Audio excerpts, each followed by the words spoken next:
This is Disclosure Now, a show where we expose the truths that are nefariously hidden from humanity.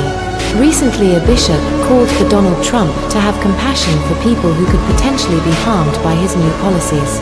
Trump's response has been very unsavory. Let's use this historical moment to examine the history of the inversion of Christianity by Satanists and how Donald Trump seems to be continuing the legacy quite effectively.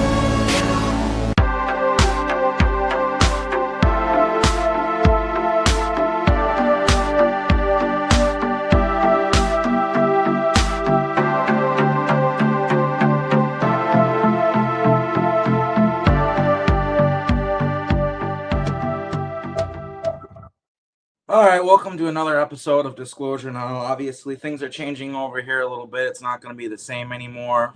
I'm already losing followers, and that's fine with me. I got a comment here. Your political views have nothing to do with disclosure. Unsubbed. If that's what you think, that's perfectly fine with me. You can unsubscribe to my channel. Don't let the door hit you on the way out. I don't want subscribers that are cheering on this moment in history because it is a dark moment in human history. I've been saying on this channel that, in my humble opinion, it looks to me like the Trump presidency is the Fourth Reich, and it is connected to the space Nazis, to Nazism, to all these things. And so when I've been telling you this, and then Elon Musk goes on TV and does a Heil Hitler salute, okay, a Sig Heil. Y'all are all making excuses saying he did this. He didn't do that. It was this. We all know what that means. Absolutely not. Maybe, who knows, maybe. I do know the guy. I know that I sort of don't like him. I'll have his video memories of being with him, and it's nothing bad. Like, I don't remember him like eating babies or anything like that. I'm always real with you guys. The memories that I've had with him so far are pretty mundane, actually. There's even a memory where we cleared out a base, and yes, Trump was there. Trump was there after we cleared out a base.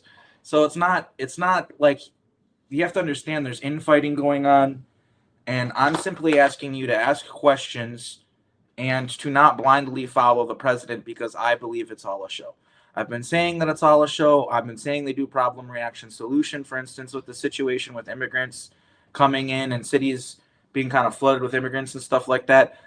I'm not going to gaslight people or like, we can't handle this. Our communities can't handle this. We don't know how to respond to this. We don't have the resources. I'm not going to gaslight them. They're right. Well, at the same time, you have to see what caused this. It caused CIA-backed wars that destabilized these regions and caused these people to have to flee them in the first place. So then what can they do? They can offer you the problem reaction solution of, oh, we need stronger borders, we need to get rid of these people. Because what happens when I've watched videos where some of these people that are getting dropped off in the UK talk about, yeah, we were like in Syria, these people were like, hey, we'll bring you to the UK in buses, it'll be great. And then they just dropped us off here without anything. And of course, if you do that, if you bring people all the way to a new country with nothing and they have nothing, they're going to have to eat somehow. They're going to have to survive somehow. So what are they going to do? They might lead towards crime. And then that creates the narrative of those types of people. And in this case, it's Muslims being criminals, yada, yada, yada. It's all manufactured to create this environment of vitriol because they can't just come in and give you strong borders and militarized police and all these things. They have to set up a precedent to do it. And I've been sitting there saying this for the past 4 years. I wouldn't have been cheering on Kamala if she won. It would have been this business as usual for me. We have to fight against these people.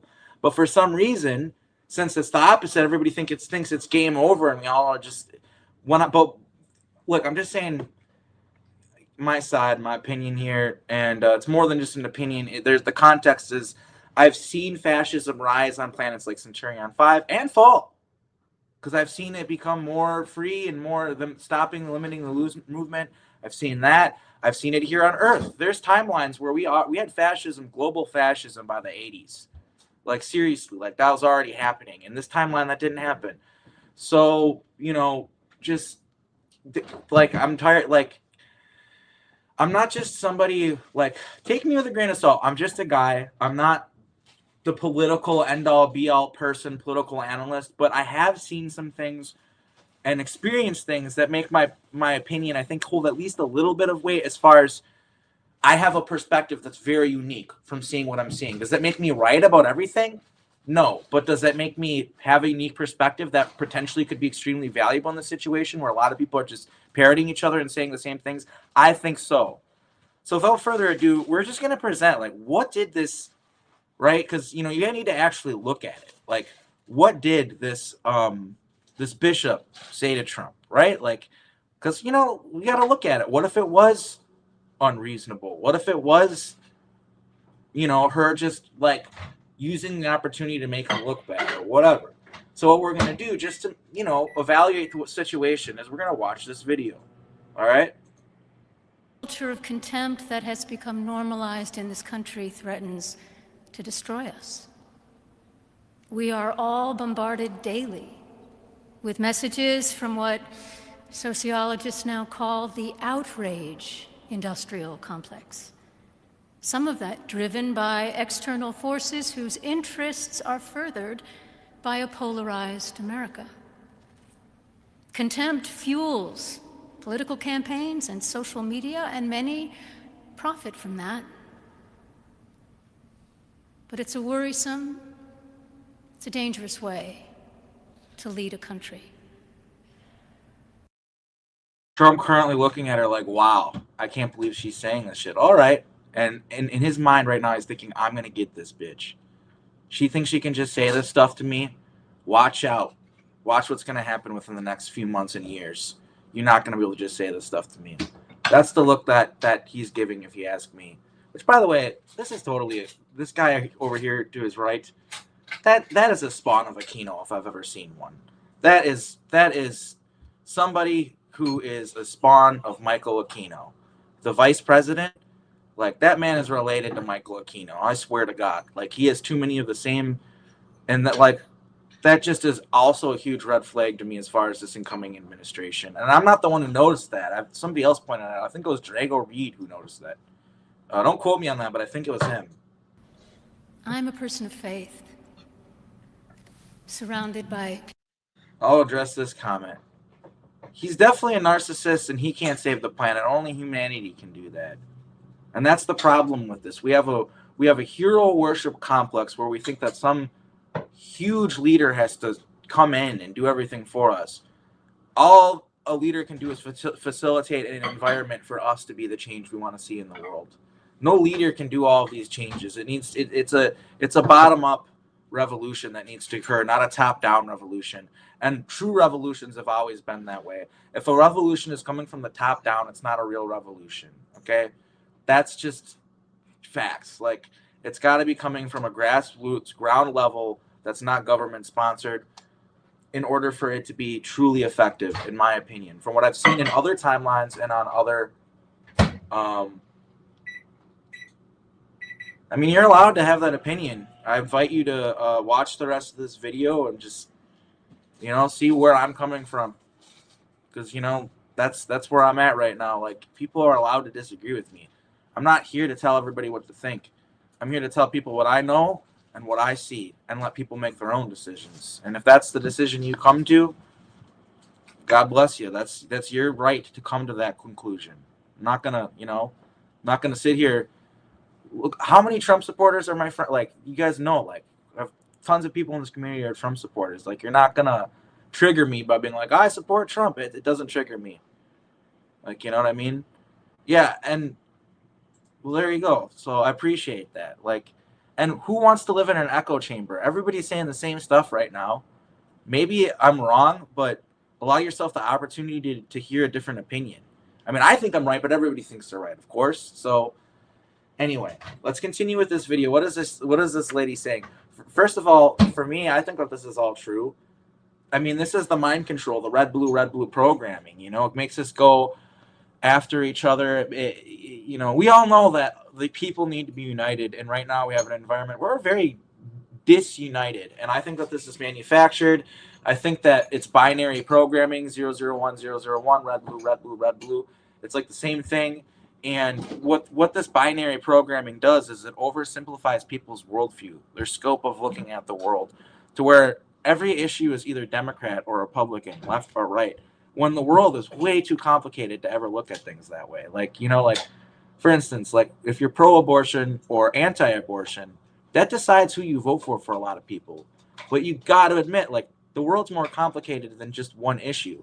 And that's sort of what politics do to us. It would be a better world maybe if we were able to just vote on issues instead of, and directly represent our government through voting, instead of having to vote for representatives that vote for us. What if we just voted on these decisions instead of handing the power over to people who we decide get to control our lives for us? Just a thought, just an idea. People of faith. And with God's help, I believe that unity in this country is possible. Not perfectly, for we are imperfect people and an imperfect union, but sufficient enough to keep us all believing in and working to realize the ideals of the United States of America, ideals expressed in the Declaration of Independence with its assertion of innate human equality and dignity. And we are right to pray for God's help as we seek unity, for we need God's help. But only if we ourselves are willing to tend to the foundations upon which unity depends. Like Jesus. I'll be real, this lady's definitely calling out Trump. Like, let's be honest. She's calling out Trump. She probably doesn't like a lot of the stuff he's doing. Fair enough. And if I were Trump, I could understand him being a little upset about this. Like, I'm trying to be as balanced as possible. We'll get to his reaction to this after we watch this, though. Let's just keep watching it. Jesus' analogy of building a house of faith on the rock of his teachings as opposed to building a house on sand. The foundations we need for unity must be sturdy enough to withstand the many storms that threaten it. You know, I'm not going to disagree with you on this, but I'm also going to say that not allowing people to ask questions about their gender or whatever, that's not good either. So for me, it's just like I said, red, blue, red, blue, red, blue. Like, it's either one way or the other. What if the situation is more complicated than just either it's evil or it's not? Like, what if it's more complicated than that? That's what I'm trying to get people to see here. And so what are they? The foundations of unity? Drawing from our sacred traditions and text, let me suggest that there are at least three. The first foundation for unity is honoring the inherent dignity of every human being, which is, as all the faiths represented here affirm, the birthright of all people as children of our one God. Is she wrong? Anybody disagree with that? Just in the chat, let me know if you disagree with that. That we're all one under God and that we're all equal. Do you disagree with that? Because I agree with that. And I think that's a beautiful statement. And to get upset by that, to me, that's weird.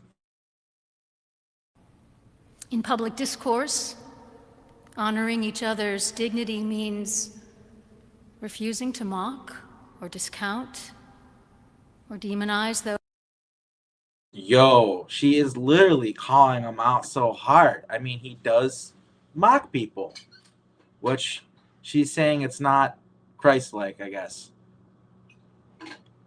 Feel free to let me know what you think it was. That, you know, what was he upset by that? Now we're gonna keep watching this. I'm gonna interrupt a little less and let her just keep talking. Those with whom we differ, choosing instead to respectfully debate our differences, and whenever possible to seek common ground. His facial expressions are pretty funny, gotta admit. Like, he's being pretty chill, but like right here when he looks like I don't know, this is kind of humorous to watch almost. Like, and if common ground is not possible, it's just kind of like, damn, she's really saying this stuff. You know what I mean? Like, I said I was gonna interrupt less, but here's the thing: is this is the kind of stuff that the Holy Church of the Sacred Heart, the church that got deleted from this reality through the Son of Sam killings and Michael Aquino based psyop, they would have liked this lady. They would have agreed with everything she is saying. And we're gonna get into. We're not just gonna talk about Trump today. We're gonna talk about mega churches. We're gonna talk about fake Christianity. and we're going to talk about just the infiltration of Christianity, basically Catholicism, Masonry, all these different institutions have been influenced and basically either infiltrated or at the very least influenced by Satanists. So, yeah. Dignity demands that we remain true to our convictions without contempt for those who hold convictions of their own. Second foundation for unity is honesty in both private conversation and public discourse. If we're not willing to be honest, there's no use in praying for unity, because our actions work against. Yo, she's going pretty hard on him right now. You do got to be honest. He lies all the time. I can sort of see why his base, now that I'm watching more of this, I can see whether like she's just attacking him. But she's keeping it real, in my opinion. Like, this is her job. As somebody who follows Christ, you have to call out this stuff. Like, let's look at the signs of a narcissist, people. A grandiose sense of importance. Do you think Trump maybe has that? A constant need for admiration. A lack of empathy. Also sounds familiar. A sense of entitlement. Grab them by the what now? Exploitive behavior. Yeah, I would say he definitely exploits people in situations. Arrogance. I would say it's definitely arrogance. Difficulty handling criticism. Yeah. Manipulation. Absolutely. Attention seeking. Absolutely. Lack of accountability for their actions. Absolutely. They often believe they deserve special treatment and do not consider the feelings of others. 100%. For a community that really talks about like being able to spot narcissists and stuff like that, and narcissist this, narcissist that, how can you not spot the two biggest narcissists in the room? Feel free to answer me in the chat. I'm sorry if I'm being rude, but it's a real question, serious question. It's the prayers themselves. We might, for a time, experience a false sense of unity among some. He's like, man, I wish I could just go to the bathroom right now. Just go outside. He doesn't want to sit through this shit. But not the sturdier, broader unity that we need to address the challenges that we face. Now, to be fair, we don't always know. I keep on addressing the chat because this is a lot of what the show is about. I want people to be engaging with this, and I would say that we've had situations where there's been things that have been averted and good things that happened because of Trump, and that's what I'm saying is like you can't look at things black and white. Like I've talked about the Hillary Clinton timeline where we get bombed and stuff like that. That wasn't good. And the way I look at it is I feel like if we would have gotten Kamala, it would have been a slow burn, and it would have been a different kind of bad, a different flavor of bad. And now we're on the fast burn is sort of what it feels like. And the one opportunity we have, which this is what even the Far Side Institute has sort of been talking about, is there's chaos right now. Chaos. And that's what the Dark Lords, the Dark Ones, the Archonic forces worship is chaos, and that's what they thrive from. They create order from chaos. They're doing that on purpose. That's how they're going to create their new world order, is through chaos. But the thing is they always rely on their perception of how we're going to respond to their chaos. And we can respond to their chaos and to their social engineering in ways that they don't expect us to. And we've already done this in the past. I would say 2020 would be an example of the world not responding in the way that the social engineers expected. And that's why I think there's a lot of hope. And I'm not throwing the baby out with the bathwater. I think that we still can win. I think that we still can have new Earth. I think that's 100% from what I can see with my very limited memories of my positive alters, there's a lot of crazy stuff going on behind closed doors and out there that are going to support us. But I honestly, in my opinion, I'd be surprised if this man makes it through his full term as president. And that's not, I have no information backing that. That's just a feeling. And I never make predictions on this channel, you guys. And I wouldn't count it as a prediction because I can be wrong. But also, I have a very strong feeling that this guy is not going to be president for his full term, that we're going to see such a vast change happen within the next year, maybe even within the next few months, that everything is just going to be different. And I don't even know what's going to happen, but I can just feel it. I feel like everybody can feel it. Everybody can feel it. Don't let the door hit you on the way out. I know I already knew this was going to happen. So anyway, let's listen to what else this lady has to say. Know where the truth lies. And there's a lot working against the truth now. But when we do know, when we know what is true, it's incumbent upon us to speak the truth, even when, especially when, it costs us. And the third and last foundation I'll mention. She's talking to the country, too. She's not just talking to Trump right now, yo. She's talking to everybody. She's saying, when shit goes down and shit gets real, you gotta be real. That's what God wants. Today is, foundation for unity is humility, which we all need, because we are all fallible human beings. We make mistakes.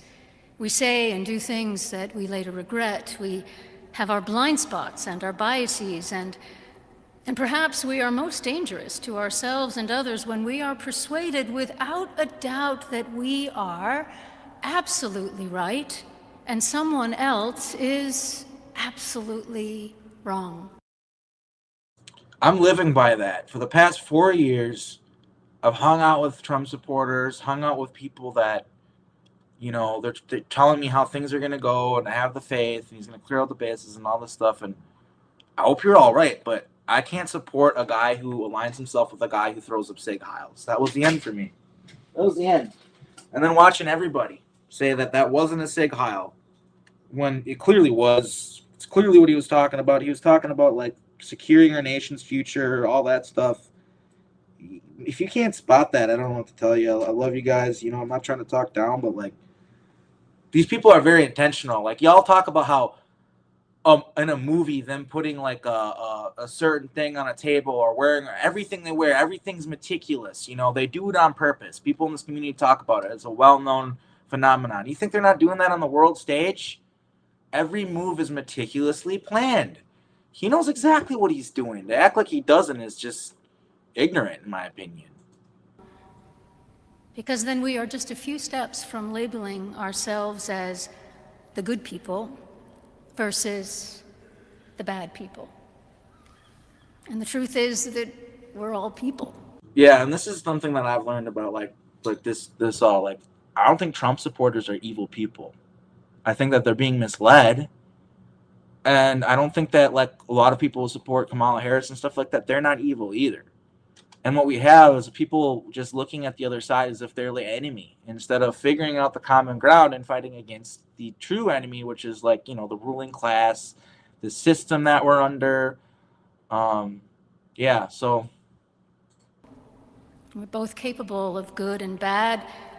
Alexander Solzhenitsyn once astutely observed that the line separating good and evil passes not through states, not between classes, nor between political parties, but right through every human heart, through all.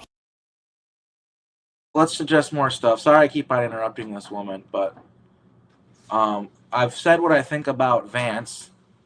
I think that he is Aquino's son, Michael Aquino's son, probably put into this reality through time projects.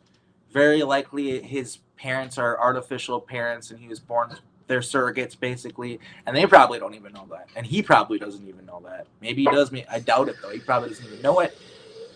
And then for this comment, Elon Musk supports Israel and has talked to Alice Weidel, AFD, which is, by the way, literally the Nazi German party right now. That's the far right German party. They're Nazis, okay? Like, this is the kind of stuff that I'm not going to make excuses for anymore, and I'm sorry to you, Kat, if you think I'm being rude right now and are like, oh, I'm leaving your channel. I don't want to be rude to my audience, but those people that he's working with and talking to are literally Nazis.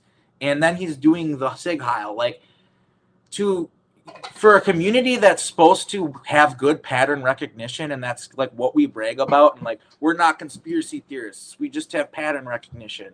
Where's your pattern recognition, people, right now? And right now, the Israel is a white supremacist state that is ethnically cleansing Gaza. So when you have a mutual enemy, being Muslims and stuff like that, and when you, because basically it's ethnic cleansing for a white Israel state, right? That is a situation where Nazis would be okay with that. They're white. I mean, Israel, the state of Israel, the Zionists, they're white supremacists. So it's like potato. It's very similar. I don't think they're portrayed like that. I think they are literally that. And what I keep telling you guys is the situation, because it's happening in Germany too. There's a lot of immigrants coming there. They don't know where to put them all, stuff like that, and their people are concerned. That's fine. But it is being done on purpose so that these far-right groups, because I'm telling you, this is manufactured, okay? Problem, reaction, solution.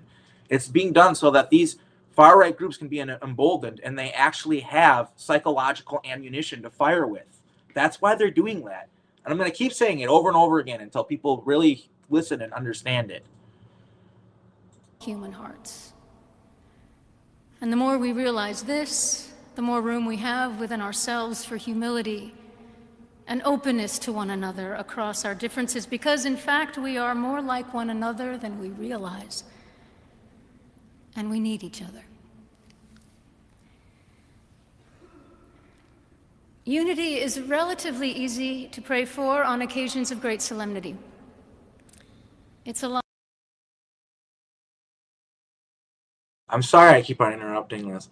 I was born, my mom's a surrogate. My mom's technically my daughter from a time mission in Montauk in the 1300s. She was born in an alternate reality. And I know that might make zero sense to people. I speak the truth. Like, I'm not trying to be popular. I'm trying to speak the truth. Okay? I think we need to highlight this concept, this comment from Moonshine Tolkien. No, they are not. Nazis are not fucking far left. All right. They adopted the name socialist in their name because socialism was very, very popular at the time, and they wanted to bring people in that way. They are far right. There is no debate. I think they're talking about Israel, though. They're saying Israel is far left, which I would also. Israel is not far left. They are far right. Yeah, literally anybody who There's knows. this whole thing with, the reason why these far right people support Israel is because there's a whole biblical end times prophecy that says that Israel, the Jews have to return to Israel in order to make the end times come. And that's why all these people who are so anti-Semitic all support Israel. That's the reason why. It's end times prophecy bullshit. So yeah, and people willing to overlook the red flags. We agree with you. Thanks. I'm glad there's some people who agree with me. I don't think this is going to make me popular, but I do know when I first tried to join this community and I saw QAnon, which was very far right, I was scared away from this community for a long time. And it took me just real hardcore things happening to me to finally start talking to a lot of truthers, because I needed to talk to other truthers. And what I'm trying to do now is be that voice of reason, so that when other people who are like me, who are younger people who are waking up and they're looking into this stuff, they don't just find this far right cesspool of people worshiping Trump and stuff like that, and giving all these false prophecies and then making excuses every time that they don't come true. I don't, and this is one thing that I'm saying too, is like, I've literally seen, I'm gonna sound like really egotistical and like I have the hugest chip in on my shoulder in the world right now, but I've literally seen fascism come into power on Earth. I know how it happens. In alternate timelines, in this timeline, like literally, we were a part of manufacturing the outcome of World War II and how that all played out during the Montauk Project. I've seen all of it. I've seen how psychological operations work. The truth doesn't care about popularity. Thank you. I don't care. I've got all sorts of people telling me I'm leaving. Dude, I don't give a fuck. Leave. Like, if that's really, if my testimony doesn't fit your worldview and you're gonna abandon me at the instant it doesn't anymore, you never supported me to begin with. Okay. Not harder to realize when we're dealing with real differences in our private lives and in the public arena. But without unity, we're building our nation's house on sand. And with a commitment to unity that incorporates diversity and transcends disagreement, and with the solid foundations of dignity, honesty, and humility that such unity requires, we can do our part and in our time to realize the ideals and the dream of America.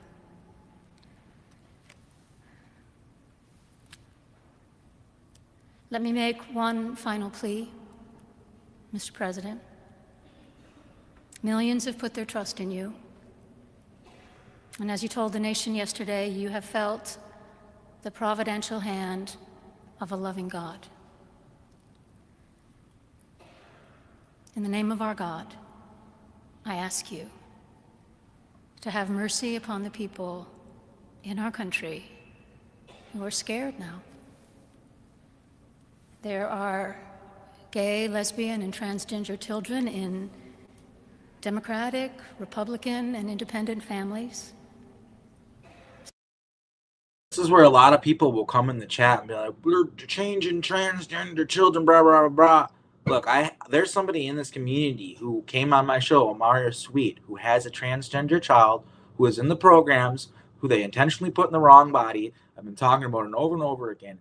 And he put a law in place that makes it illegal for her to talk to her own child about this subject. It's illegal. He did that like the day one. That's what he said he was going to do.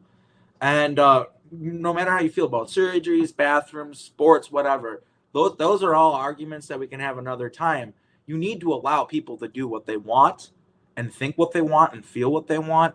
And so I know those people are going to come into the chat, and I get where you're coming from, but at the same time, this is a complicated issue, and to just not let people talk about it, that's really scary to me, because we are supposed to be on freedom of speech. That's what's supposed to be important. You can't throw away parts of the Constitution and then like under the guise of, what we're protecting people. What do they say? If you give away your liberties for security, you deserve neither. I mean, wasn't that like some sort of patriot, one of the founding fathers? So let's think about that with this situation. And again, we can agree on certain things when it comes to this issue, but to just not let people talk about it. And yeah, there are people who are scared right now. There who are part of those communities who are scared. I think that's perfectly reasonable. Also, the people who are illegal immigrants who are scared right now, who do not want to go back to their countries, who are not bad people, who are good people, which he's, and I'm gonna actually quote somebody who I directly know was my friends. I was in a band with them years ago. I'm not gonna give their name or anything, but I'm gonna tell you a little bit of their story and show you a quote that they made when they found out Trump won, to help you understand the fear that some people are feeling and why, regardless of whether you think that it's justified or not. I mean, I'm trying to explain to you, it kind of is. There's a reason why certain people are afraid, and they're not bad people, but I'm gonna literally promise to not interrupt this. I'm gonna play it till the end now. Some who fear for their lives. And the people who pick our crops and clean our office buildings, who labor in poultry farms and meat packing plants, who wash the dishes after we eat in restaurants and work the night shifts in hospitals, they may not be citizens or have the proper documentation, but the vast majority of immigrants are not criminals. They pay taxes and are good neighbors. They are faithful members of our churches and mosques, synagogues, wadara, and temples. I ask you to have mercy, Mr. President, on those in our communities whose children fear that their parents will be taken away, and that you help those who are fleeing war zones and persecution in their own lands to find compassion and welcome here. Our God teaches us that we are to be merciful to the stranger, for we were all once strangers in this land. May God grant us the strength and courage to honor the dignity of every human being, to speak the truth to one another in love, and walk humbly with each other and our God for the good of all people. good of all people in this nation and the world. What did you think of this? What did you think of the service? What did you think? Did you like it? Did you find it exciting? Not too exciting, was it? I didn't think it was a good service. No. All right, and then I'm just gonna read Trump's tweet about this and kind of offer my opinion on it here real quick. So basically what he said was, I'm just gonna read it to you. I'm not gonna put it on the screen. The so-called bishop who spoke at the National Prayer Service on Tuesday morning was a radical left hardline Trump hater. She brought into her church the world of politics in a very ungracious way. She was nasty in tone, not compelling or smart. She failed to mention the large number of illegal immigrants that came into our country and killed people. Many were deposited from jails and mental institutions. It's a giant crime wave that is taking place in the USA. Apart from her inappropriate statements, the service was very boring and uninspiring. She is not very good at her job. She and the church owe the public apology. So this is how I break this down. This is a sitting president of the United States. If let's say, like, you know, you have this opinion, you know, like that Donald Trump was kind of being called out by her. If he was really like reasonable and wasn't, you know, a narcissist, what he would do is he would say, look, thank you for your kind words and for your advice, but you need to understand many of these people are criminals or whatever. He didn't even do that.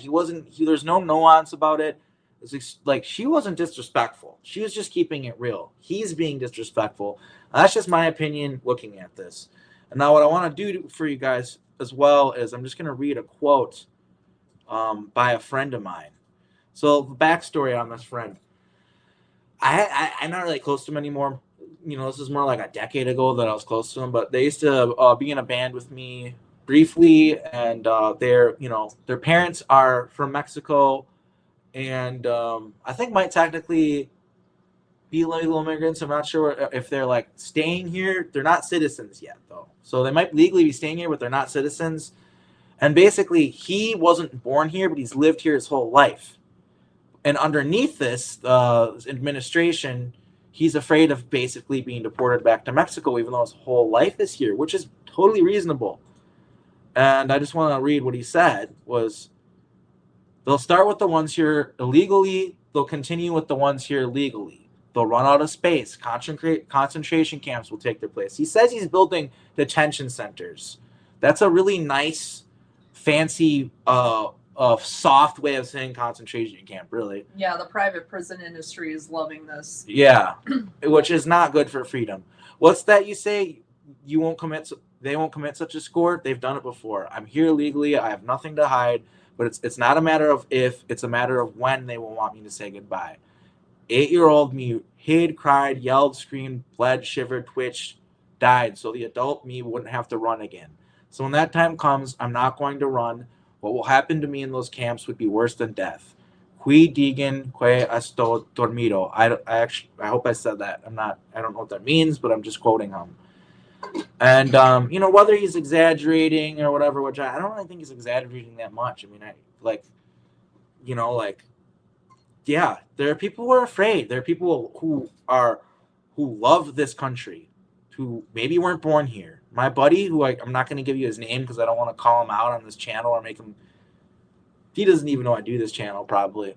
But I just want to say that I think it's reasonable he feels the way he does. I'm there for him. I'm not going to gaslight these people about this stuff. And so one of the things I want to point out, so I'm going to tie it in. What does this all have to do with you being a super soldier and blah, blah, blah, blah, blah? Because it kind of does, right?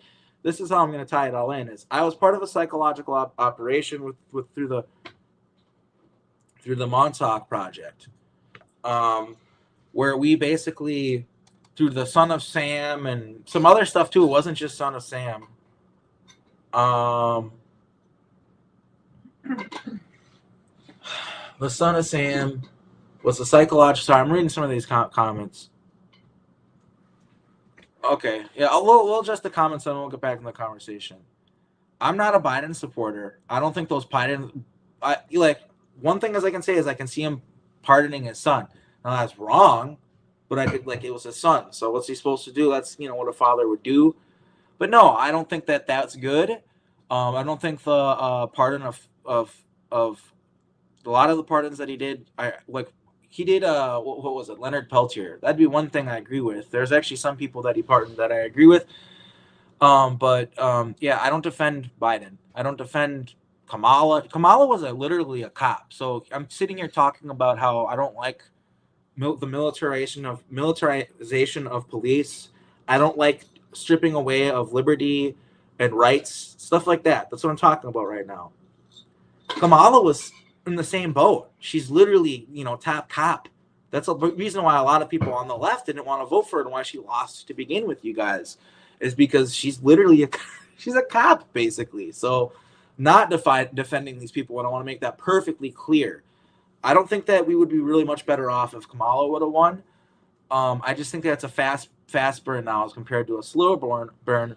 And right now we have an opportunity with all the chaos to maybe create a better long-term. So if we can solve these problems that we're being faced right now with the Trump administration and solve them and kind of get that fire underneath our butt, then maybe long-term things could be better. I'm looking at this as a time traveler who understands that the scope of the worldview that you're looking at, that we see, we only live 100 years, it's very small. So you got to look at the way the dominoes fall, the way it all plays out. And that's why I'm saying all this truth. If it didn't matter and it was all over and we're going to fascism and it's all done, I wouldn't be here talking right now. I believe we the people can hold this administration accountable, and I believe that we the people can make sure that we have to do it. It's not a matter of if, we have to. It's our responsibility to do it. There is no choice. We can't let the timeline go into the shitter. We have to go on the up and up. You know what I mean? So yeah, also Biden's not in power anymore, and politics isn't like a sports team where you uncritically support your side, never criticize them. Yeah, I voted for Biden, but I don't like the guy, and I don't think he really did much he did some good things, he did some bad things, but I'm not going to ride or die for the guy, and he's not in power anymore, so it doesn't really matter. Anyway, so one thing I want to bring up here is I was talking about how during Montauk Project, Project Phoenix 2, which honestly it might have been something else. My memory is pretty unclear, but regardless, I was doing Black Ops for the Satanists, for the Psyops division of the United States military. And basically we took out this church called the Church of the Holy Sacred Heart, or the Holy Church of the Sacred Heart. That's it, the Holy Church of the Sacred Heart. And basically this church was, I'm going to be real with you guys, they're pretty much like a far left organization. I'll give you an example of stuff that they would do. In that timeline, there was also bombing the Middle East for oil and a lot of that gross stuff going on. So they actually sent hundreds of people over there to help them, and they publicized it. With their church, they publicized it, passed out videos and stuff like that. Basically, they had their own psychological operations going on that were positive, that they was grassroots, and the government did not like them and needed to take them out. And basically Christianity, there's a lot of Christians out there who get it. They listen to Yeshua, they listen to the teachings of Jesus, and they're very positive people spreading very good doctrine, good words. But what you're seeing is the people who, so this pastor or bishop, in my opinion, would be one of these people who are part of the clergy who is not inverted. I don't think she's satanic. She gives me good energy, and she's teaching what Jesus would teach, teaching positive things. And what we have is an environment where, you want to know the kind of people who support Trump? I'll show you the kind of people who support Trump, the kind of fake Christians who support him. Are we on the desktop right now? Oh yeah, we are. Okay. Look at this guy. This is an example of a Trumper Christian, ride or die Trumper Christian. Need help feeding your babies, God bless your darling heart, then you ought to be helped. But I'm going to tell you something, you need to be tithing off that help. That's your increase. You need to be tithing that. Well, dear Lord, Brother Copeland, I'm in poverty now. I know it. I'm telling you how to get out. That's the gospel. I don't care if you ain't got but 2 nickels. Give him the first one. Oh, yeah. For he has anointed me to do what? Preach the gospel to the poor. That's what the poor must hear. And in the gospel, giving is at the heart of breaking the curse of poverty. Oh, yeah.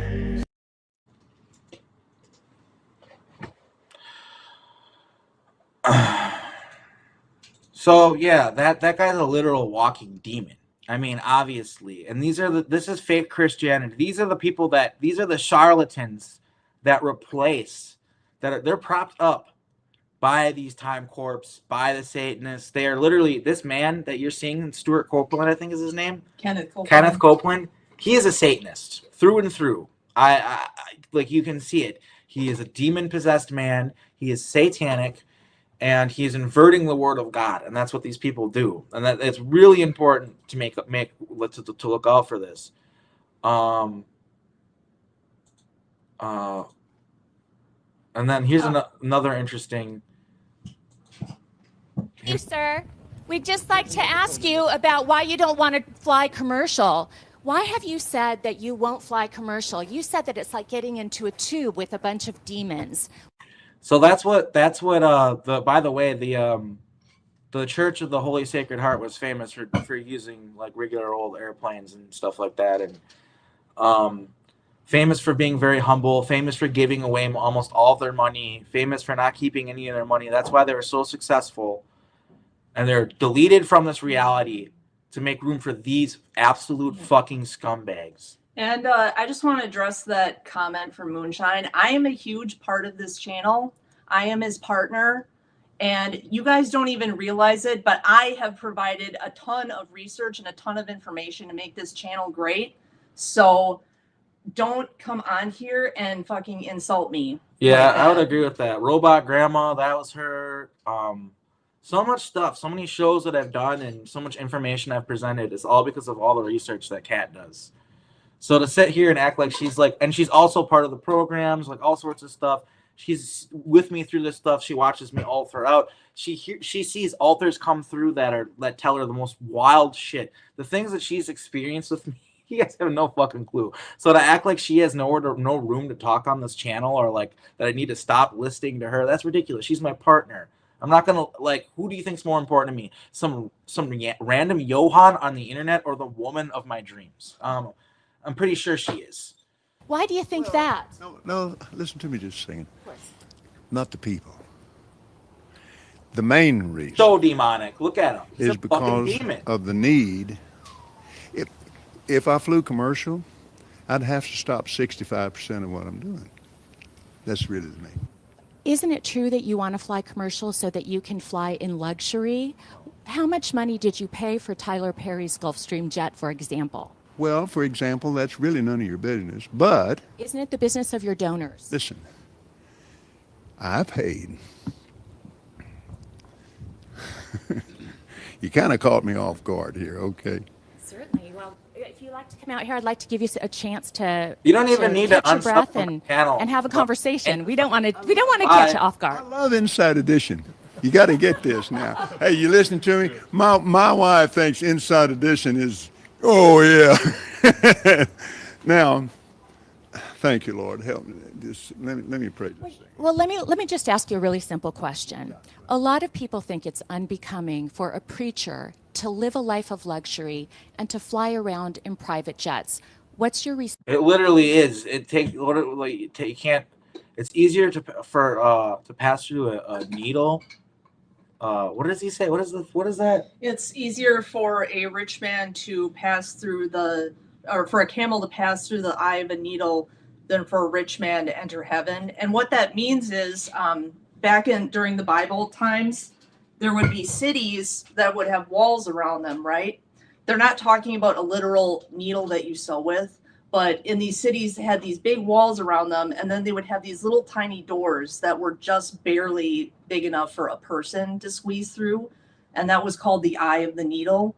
So a person can get through this door, this little tiny door, but it's very difficult. So it would be even more difficult for a camel to do it. So, yeah, but that's what it is. So yeah, basically, like, you don't hold on to wealth if you're a Christian. You give it away, you help people. Like, you don't have mega churches. Like, all this shit is fake Christianity. It's inverted Christianity. It's literal Satanism masquerading as Christianity. Like, this man probably drinks adrenochrome. I guarantee it. He's probably a part of satanic rituals. He probably sacrifices children and shit on fucking private islands and stuff like that with other psychopaths like him. Like, this guy is totally part of the fucking cult, 100%. Response to that? Very simple. It takes a lot of money to do what we do. We have brought over 100, let's see, this We don't even need to listen to that scumbag talk. Like, it's just very obvious. It's just obvious that he's a fucking piece of shit. So excuse my language, but sometimes, language helps express your thoughts, I guess. By the way, man, nobody's gonna disrespect my girlfriend on my channel and like expect me to put up with it. Like, I'm not a cuck, you guys. Like,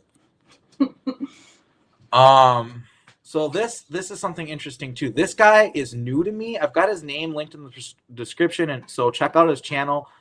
Don't really know much about him, but I was just doing research last night, and I know from time travel manipulation and stuff like that we created like the Protestant work ethic basically, and we inverted Christianity and turned it from this thing where you need to spend all your time worshiping God through worshiping creation and through being merry and stuff, to no, you worship God through working hard. And of course that serves the draconian empire, that serves the ruling. Basically what they've done is they've created a new caste system to where wealth equals favoritism by God.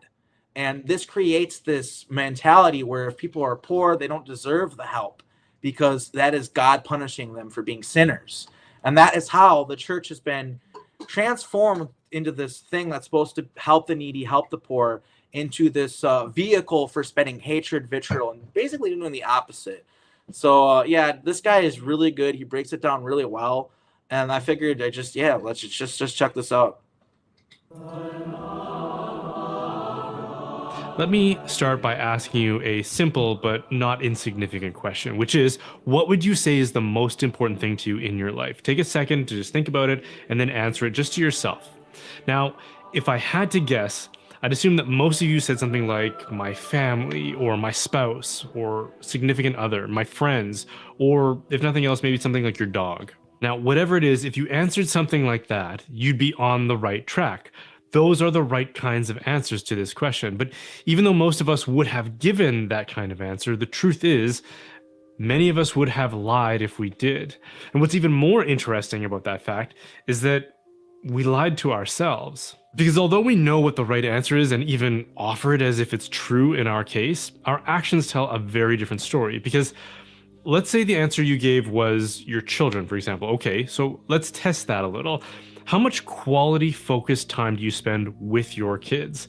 Does it outpace all other allocations of your time? Or like, how much preparation did you put into learning how to be a good parent? Did you go to school for years to learn how? Did you go into debt to acquire that training? Have you ever gone on a weekend retreat to advance your parenting goals? Or maybe your answer was something like your friends are the most important thing to you. Well, can we test that by asking the same kinds of questions? How many years did you study to become a good friend? Have you ever sat down and figured out how to optimize your role as a friend? Do you make spreadsheets evaluating your contributions to your friendships? Are you utilizing and investing in all the latest software to maximize the potential of your friendships? The answer to most of those questions was probably no, but for many of us, if we substituted our employment or our work into those questions, suddenly the answers all become yes. We spend the majority of our youth learning and preparing to become employable and useful components in the market economy. In fact, that's actually become the purpose of our modern education. Education used to be about forming the human soul that we might be trained in the liberal arts as free citizens. That's what liberal means. It means liberty, right? To create a free citizen. Now it's just about job preparation. It's years and years of molding you into a cog for the economic machine. It's actually rather dehumanizing, which is one of the many, many reasons that we homeschool our kids. The reality is, we might say that our loved ones are the most important thing to us, but our actions show that our work is truly the most important thing to us. Even just in terms of our allocation of time, we take the absolute best hours of our lives and our days and sacrifice them to our job. Then we come home spent and exhausted, and then we give whatever is left over to our loved ones, which is usually only enough to distractedly eat a meal, maybe together, and then stare at a screen for the rest of the night. It's the reason we have student debt. It's the reason we stressed ourselves out trying to figure out what we want to do with our lives at an early age. It's even the thing we identify as. When someone asks us about ourselves, we usually reply with some allusion to our career. We say, I'm a doctor, or I'm a teacher, or I'm a nurse. We don't usually say, I'm Jesse's dad, or I'm Ashley's friend. Nobody invests years and obscene amounts of borrowed money into training to find love and then eventually get married.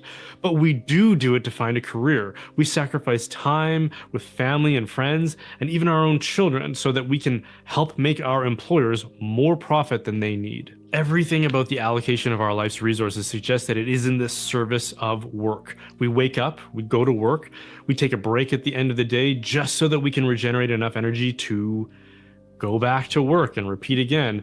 It's almost like we're under mind control or something, huh, guys? No, the earth supplies everything that we need. When the colonizers that came to the United States, there's writings of all the paths being lined with fruit, because the Native Americans designed it to be that way. Like, it was basically a Garden of Eden. And they just lived off the land and lived freely. And this guy's going to get into the fact that a medieval peasant worked less than you do. Yeah, everybody needs to work. Everybody, and a lot of people, I think most people like to work. Most people like to have a job and have purpose, but it shouldn't be 40 hours a week. Yeah, something that takes up so much of your time and effort, and it shouldn't be something that you have to stress about constantly. It's more of a systemic issue. And there was also a time where this system, you could work and you have your job and also have your life, like, during the golden age of America or whatever. Even though we had a lot of problems as far as racism and things like that, a white person, I guess, would actually be able to make a lot of money and do really well in the 50s and stuff like that. It was harder for other people. Not that it was only white people, it was mostly white people. But yeah, it's just one of those things where the standard has gone down so far, and I just don't think I don't think we should make excuses for it anymore. Like, we need to be asking ourselves, why are we working so hard? Why is it so hard to pay the bills? And this goes hand in hand with the groceries shouldn't be so expensive, with all this stuff. Everybody agrees. We all just want a higher value of life. And I totally believe that, you should work. You should have to work. Like, I'm not saying like everybody should just sit around and do nothing. But we're being brainwashed to work way more than we have to, and to equate it with like everything that we are, like our personality. Like, yeah, think about those guys who are like, 80 hours a week. I remember my first part-time job, and it's like, that's not something to be proud of. Like, you should be able to like see your kids and go out to the lake on the weekend and stuff, and not have to work all the time. Like, it's a huge systemic issue in our country. We should be growing, raising our own food. I don't know if you guys have even seen, there's actually this article that came out not that long ago that suggested that if you grow your own food, it's bad for the environment. So I would say I 100% agree with you, Schwagster. And it's so true that they're like putting out disinformation that like if you have a garden, you're contributing to climate disasters and stuff. It's wild. So and also property tax should not exist. I agree with you there. Can you elaborate on what you mean by this, Yvonne? And then I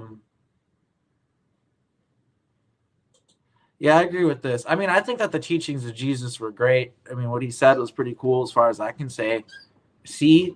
And then it got turned into all this other stuff, and we're going to talk a little bit about that more. This guy, seriously, this is not that long of a video. When I watched it, I was like, this guy's really smart. I like this guy. I'm going to check out more of his channel later, but I'm pretty sure he's a Christian or whatever. He's got to go back to work, but I mean, I like what he's saying. He's spitting truth here. We don't work so that we can have good leisure. We embrace idleness after work so that we can have enough energy to go back to work. And consider that we don't work to the degree that we need to. We actually work way harder and longer than is necessary for our material needs. Like, who decided that the 40 hours a week is necessary for our economic welfare? It seems to me that our work ethic is actually based on material excess rather than need. And perhaps even more infuriating is that we're educated, or I would argue indoctrinated, to think that this is the good life, that we're more free than anyone has ever been. We're told horror stories about what life was like for people in the old days, about how they were virtual agrarian slaves, worked tirelessly to the bone until they had nothing left to give. But if you surveyed people in the Middle Ages and asked them what is the most important thing to them in their lives, they would have said something like family, culture, community, and probably religion. And here's the thing, they would have actually meant it.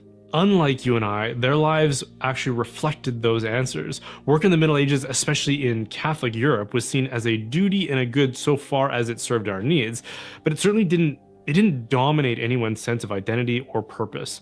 Work was considered necessary, and so people performed it until it was complete, and then, get this, they stopped.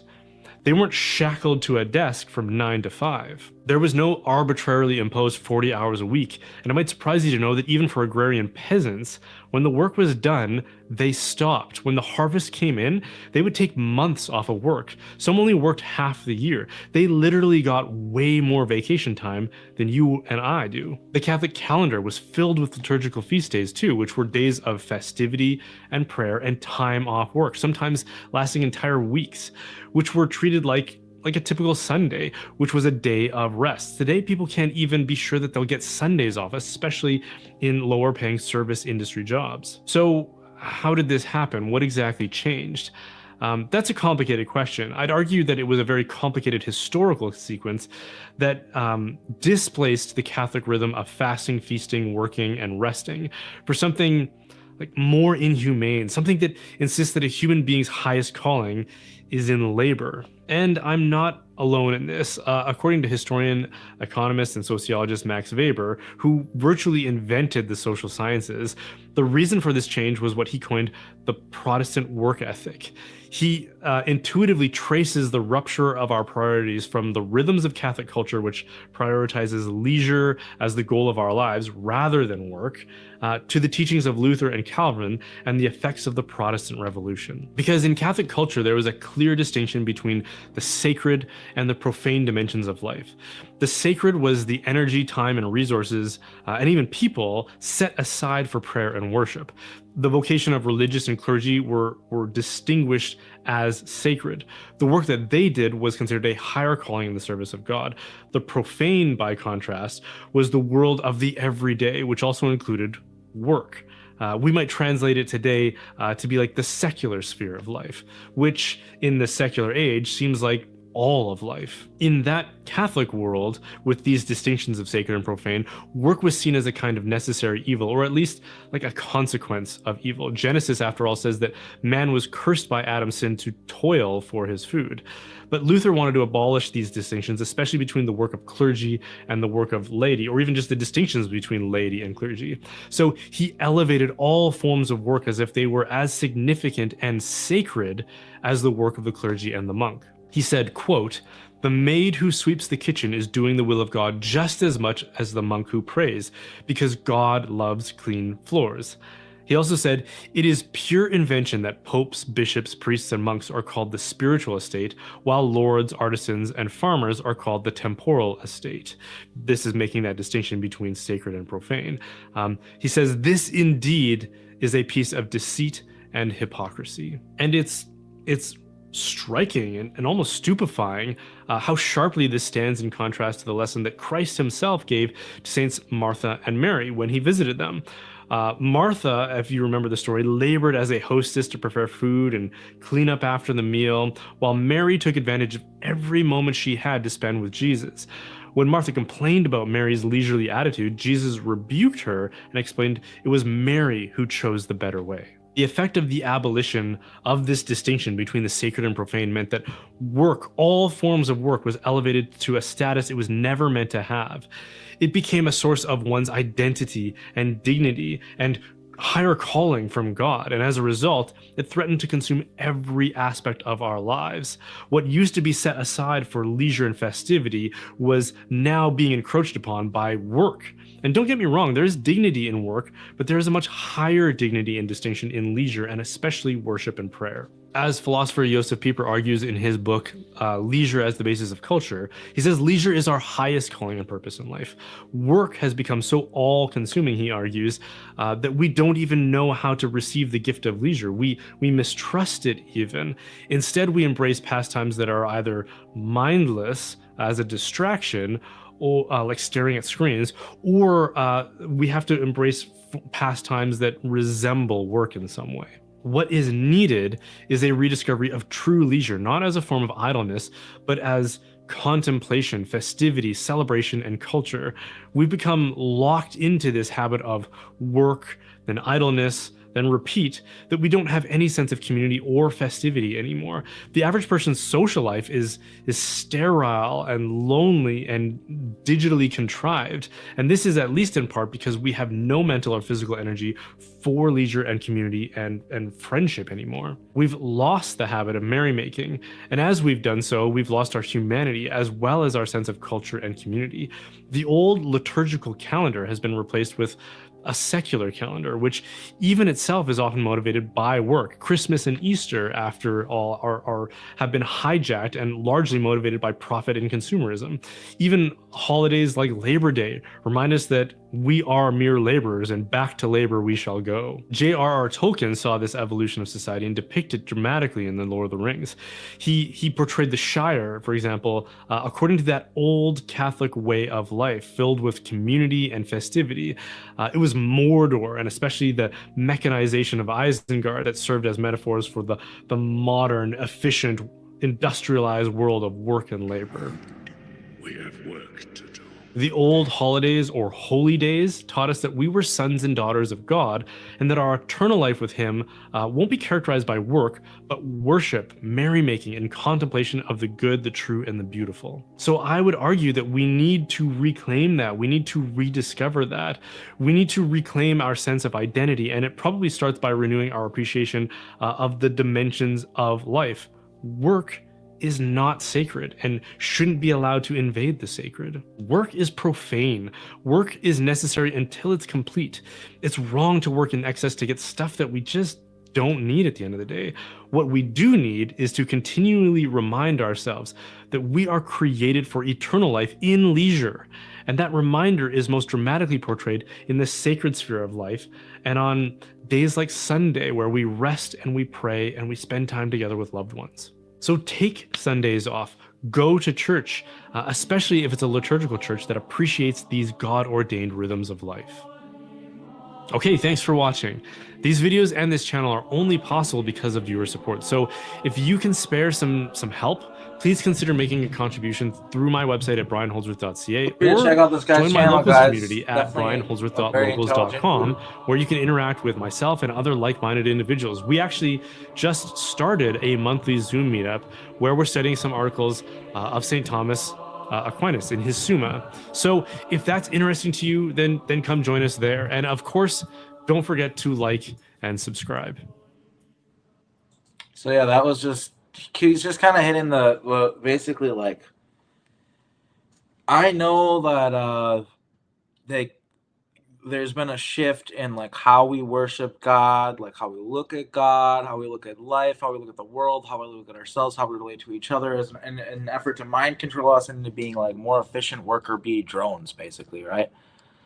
And the reason why I shared that video is because he just said it more eloquently than I ever could. I really, you just can't say it better than that. He already said it, so why not give his opportunity to see a few more people or whatever? And I've just been enjoying that, you know, finding information and being able to present it to you guys, and this kind of new way of doing things over here.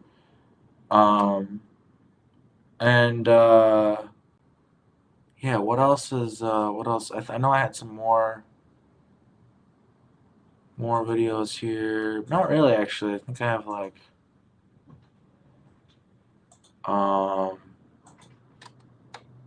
okay. Oh, here's another thing. I can't tell you how terrifying it is to wake up as a Christian pastor and see Donald Trump threatening Christian leaders for using their First Amendment rights to practice their free speech and preach the gospel. This is Donald Trump threatening, saying she's not very good at a job and she and her church owe the public an apology for preaching the gospel and asking him to have mercy on immigrants and members of the LGBTQ community. Most Christian denominations follow the common lectionary, and this week the reading in the gospel from Luke is Jesus going and saying, "The Spirit of the Lord is on me, because he has anointed me to proclaim good news to the poor. He has sent me to proclaim freedom for the prisoners, recovery of sight to the blind, and set the oppressed free, to proclaim the year of the Lord." This is what Jesus came and said he came to do. To bring good news to the poor, not to rich people. To proclaim freedom to the prisoners. To release prisoners. To care for the disabled. To set the oppressed free, immigrants. To proclaim the year of the Lord's favor. To forgive all debts. That's what to proclaim the year of the Lord favor means. Now, all of the people in the synagogue were furious when they heard this. They got up, drove him out of town, and took him. They tried to kill Jesus for doing the exact same thing the bishop did yesterday. Jesus stood up and he said that I came for the poor. I did not come for the rich. I did not come for the powerful. Mary, in her song, the Magnificat, said, Jesus, my son, came to take kings down, to tear them down. Jesus came to make the last first and the first last. This is scripture. This is the gospel. And to have the president of the United States threaten to attack and have Republican congressmen threaten to deport a woman from New Jersey for preaching the gospel, we are in very dangerous territory. Yeah, I just think it's a little ridiculous for him to ask for them to apologize and all this stuff, no matter how you look at it. A little just some questions. Yes, I do think that Trump is going to be the last president. First of all, because there's a book called The Last President that's about Trump, that is about Baron Trump being a time traveler and all this stuff, and they kind of just already told us that. Then with The Simpsons and everything else as well. So there's just all these predictions, and just kind of seems to be like the thing. And isn't that a good thing? Probably, yeah, probably a good thing. I'm not here to present you guys doom and gloom. I'm just here to tell you that I don't think like everything's solved now. I wouldn't have thought that if Kamala would have become president either. I just think like it's just a really weird time to be alive. I'm very much so against what's going on right now as far as people giving sig heils and people making excuses for it and all these things. And I just have to do a little bit of self-reflection and stuff like that before I can continue forward with this community, because I don't really feel comfortable embracing a lot of these ideologies that are being proliferated throughout the community, and I don't do don't do myself any favors. Like, people are coming in here like, unsubscribe, blah blah blah blah blah. Do you think I didn't know that was gonna happen? Do you think I didn't know that people were gonna be I mean, as far as I know, it's Donald Trump's son, but I don't know. He's a time traveler. I don't know if I've ever encountered him or whatever. If I ever get memories of that, you guys will be the first people to hear about it. But I mean, yeah, he's a time traveler, and so is Trump. I've said that a bunch of times. It's just yeah, he's a time traveler. So is his son, and They got the Tesla technology from after when Tesla went out. It's a whole thing. I should probably do a show on that, huh? And yeah, I don't know what else to say other than to everybody still here, I support you. Thank you for supporting me. I mean, it's more what I'm trying to say. Just had a dyslexic moment there. But I just wanted to say thank you for still supporting me, and I just want to point out that, I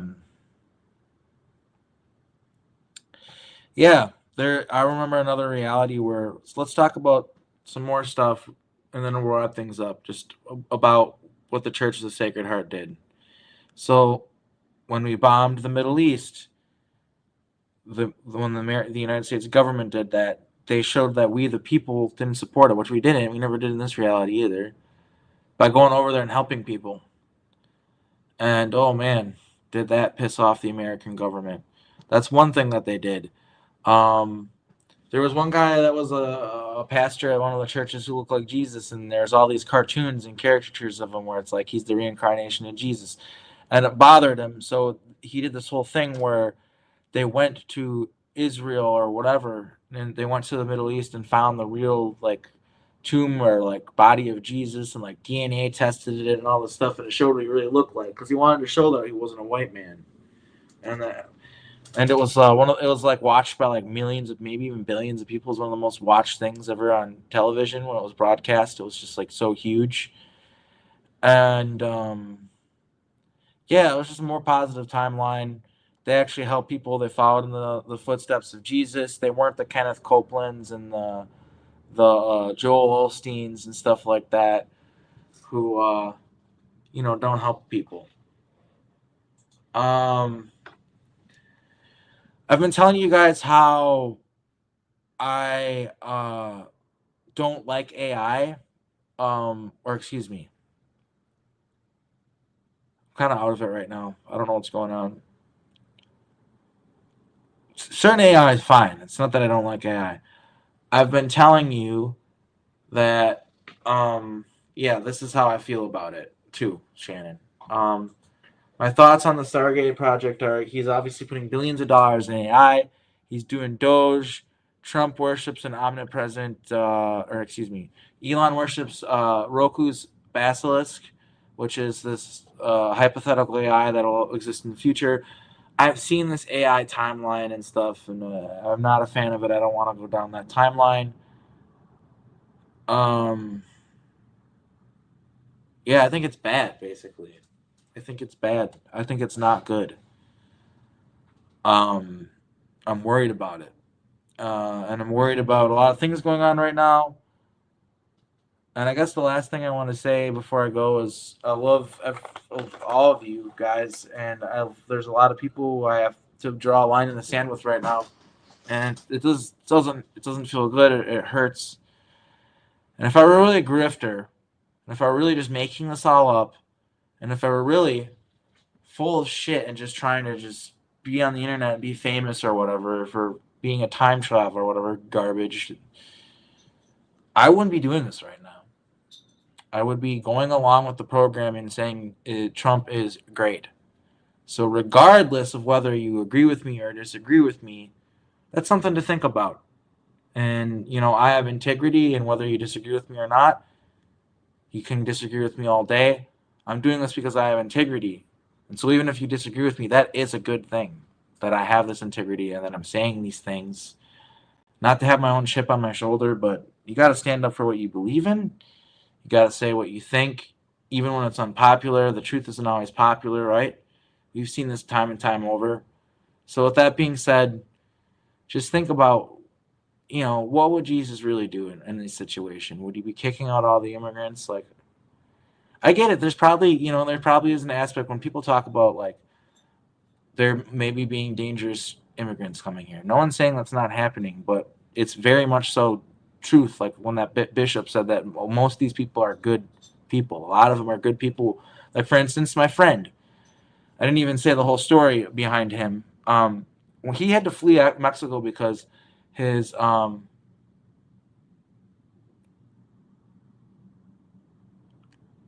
yeah, this is kind of true. Yeah, sorry, I get distracted by the chat and then I forget what I was saying. What was I just talking about?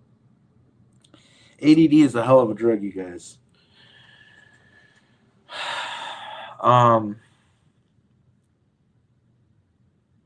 Forgot what I was saying. I'm really sorry about that, you guys.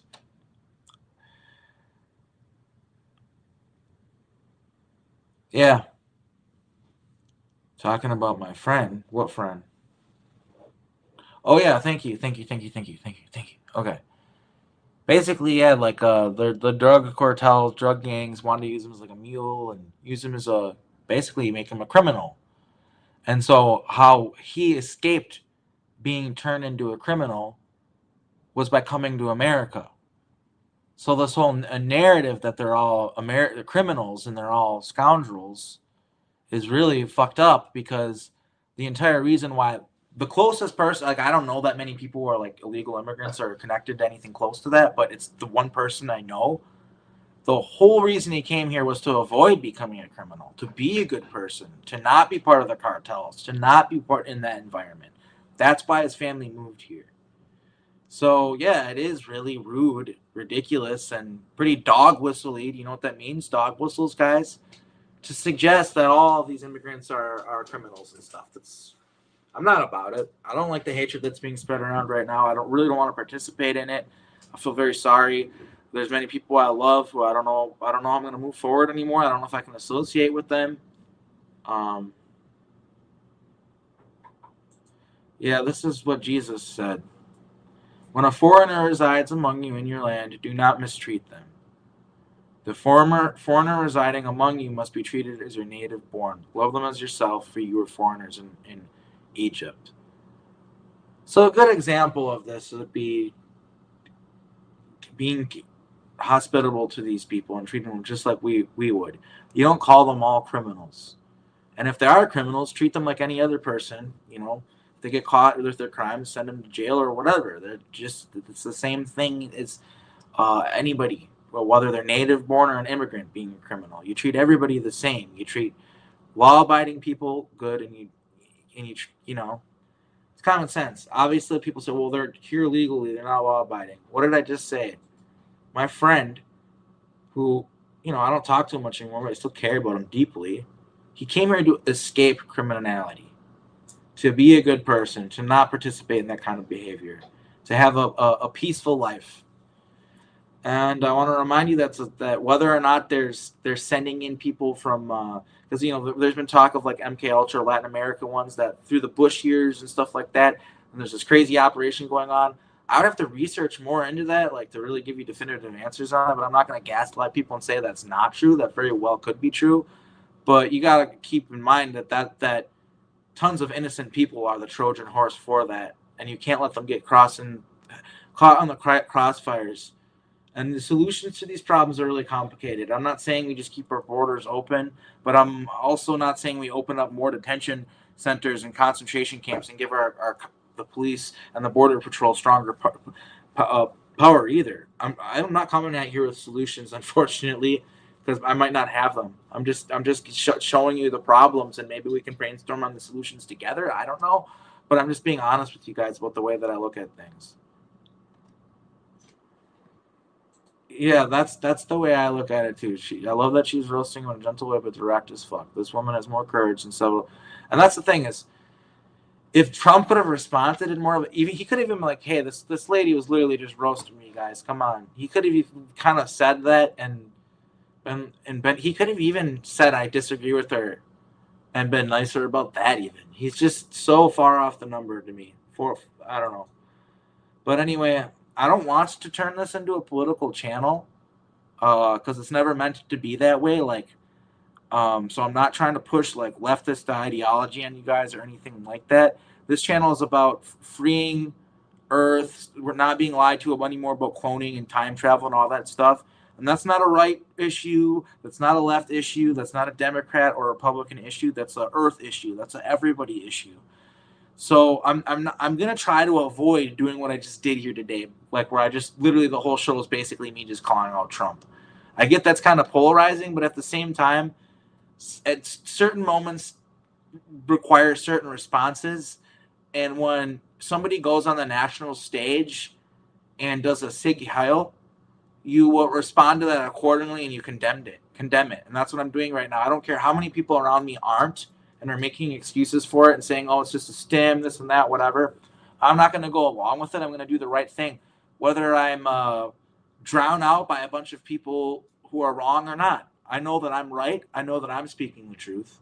And that's what I'm about. I have integrity. That's more important to me than being popular. So with that being said, I love you guys. Thank you for supporting the channel. Please, if you can. Things have been kind of rough for me lately. Oh, I forgot to put this on the bottom. Buy my book if you want. You know what I mean? Subscribe to the Patreon. I should have had this the whole time.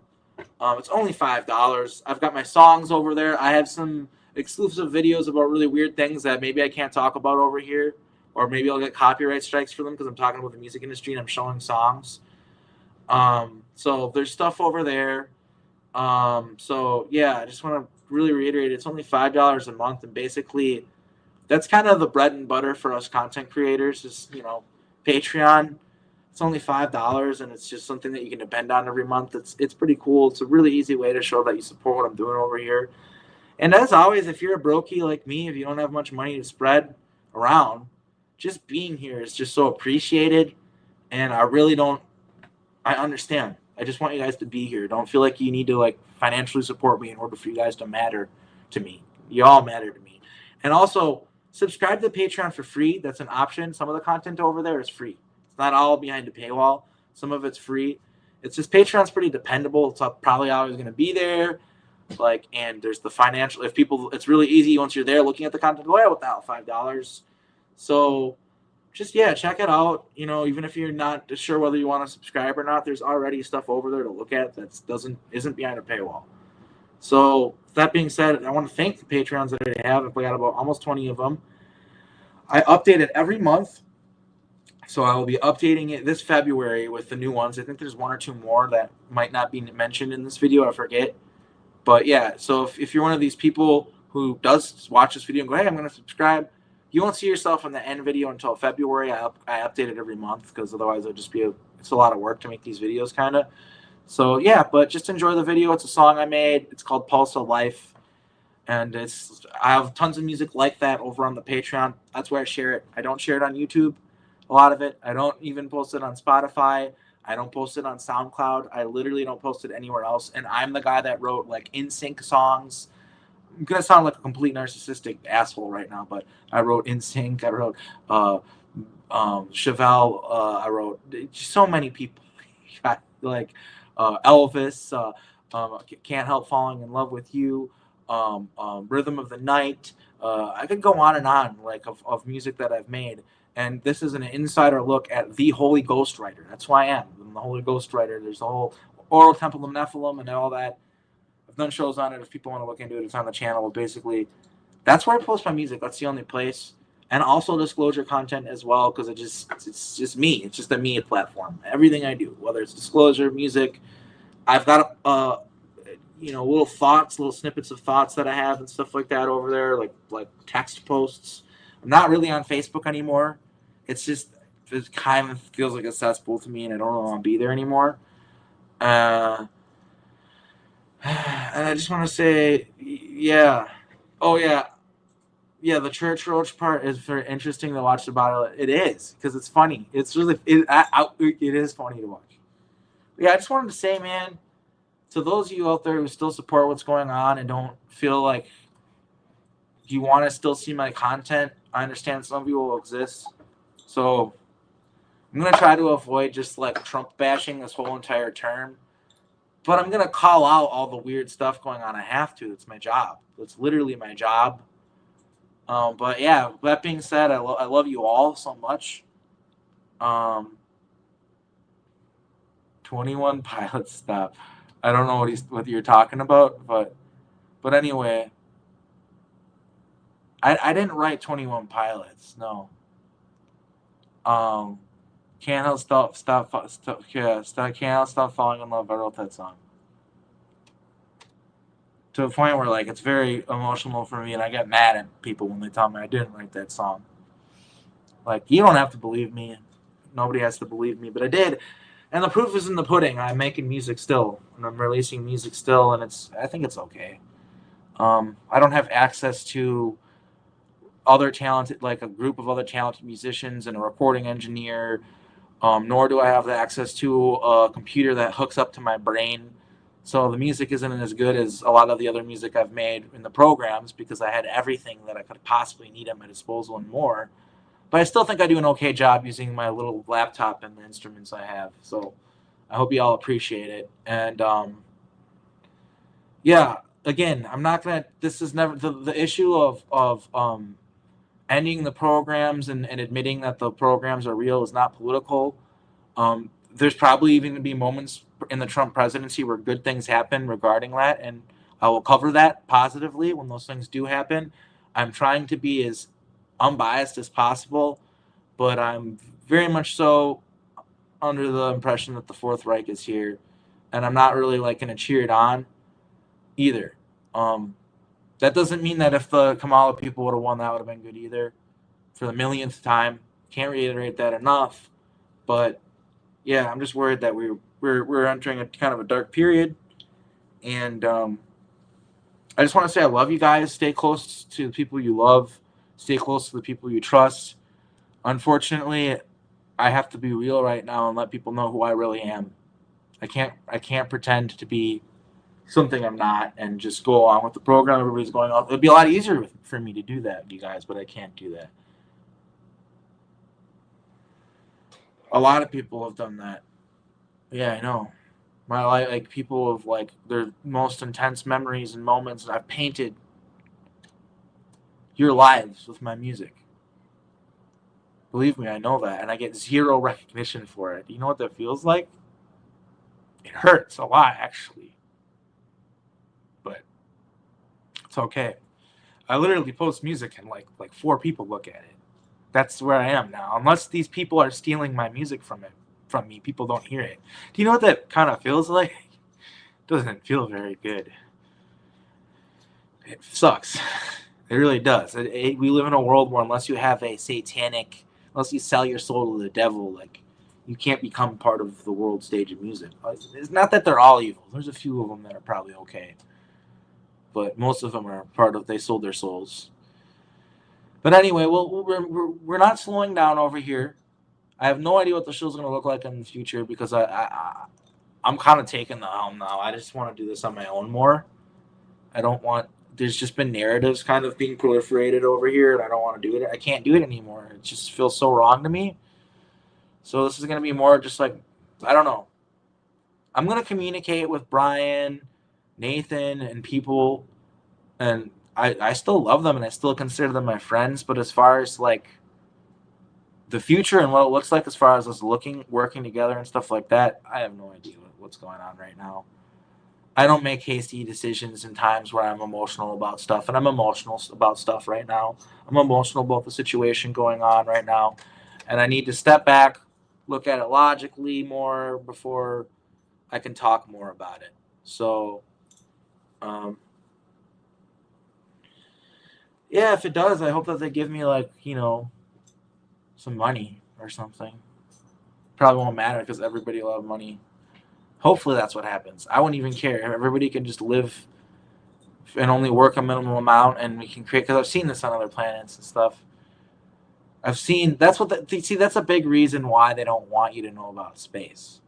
It's because if you were to see the way certain breakaway colonies are, or extraterrestrial planets where they're not even humans too, as well, you would see that we don't have to live this way. We can be free. We can live in unity. We can live peacefully. Like having examples helps a lot.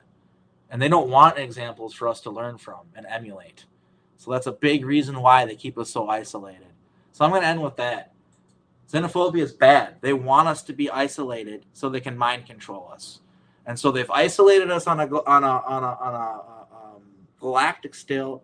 Now they're trying to do it on a smaller scale. Let's think about some other interesting things right now. We're going to end with this. The real ID is about to come in. The real ID has been talked about forever. It's connected to the RFID. It's connected to the mark of the beast. It's connected to putting the chip in your hand and the chip in your forehead, which is Neuralink. That's what the real ID is connected to, and it's been talked about for decades. Alex Jones talked about it, how it's going to be bad when it gets passed through. Well, it's going to get passed through under Trump. So with all these executive orders that he's putting out, if he really is your anti-cabal, anti-New World Order guy, please let me know as soon as he abolishes the real ID. Let me know.